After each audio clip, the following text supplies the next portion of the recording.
Pakistani latest dramas की तमाम updates जानने के लिए सबसे पहले आप मेरे चैनल को सब्सक्राइब कर लीजिए और साथ वाले बेल आइकॉन पर क्लिक करें ताकि हमारी लेटेस्ट वीडियो सबसे पहले देख सकें।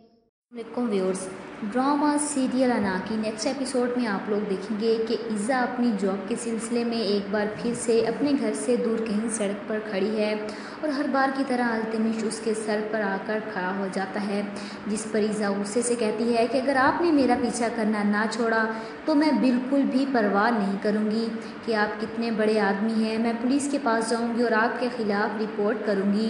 ये सुनकर अल्तमिश उसका हाथ पकड़ लेता है और ज़बरदस्ती उसे अपने साथ घर ले जाता है। अपने घर में लाकर अल्तमिश उसे भूल जाता है, जिस पर इज़ा बहुत परेशान होती है और ख़ुद तो वो एक्सरसाइज शुरू कर देता है और इज़ा को गुस्सा आता है। वो उसे ढूंढते हुए उस तक पहुंचती है और उसे कहती है कि आप मेरी गाड़ी की चाबी दें ताकि मैं अपने घर चली जाऊं।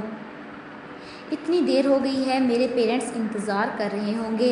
आपको मेरे पेरेंट्स से जो कहना है कह दीजिए। जिस पर अल्तमिश कहता है कि ठीक है, मैं आपके पेरेंट्स से कुछ नहीं कहूँगा, लेकिन मेरी भी एक शर्त है। ईज़ा उसके इस रवैये की वजह से रोने वाली हो गई है। क्या लगता है आप लोगों को, क्या ईज़ा अल्तमिश की शर्त मान लेगी या नहीं? आगे आप लोग देखेंगे कि दूसरी तरफ अरीश और आनिया की शादी तो हो चुकी है, लेकिन अरीश पहले ही रात उसे कह देता है कि अल्तमिश ने बिल्कुल भी ठीक कहा था कि मैं तुम्हारे काबिल नहीं हूँ, मैं सुबह ही तलाक के कागजात पर साइन कर दूँगा।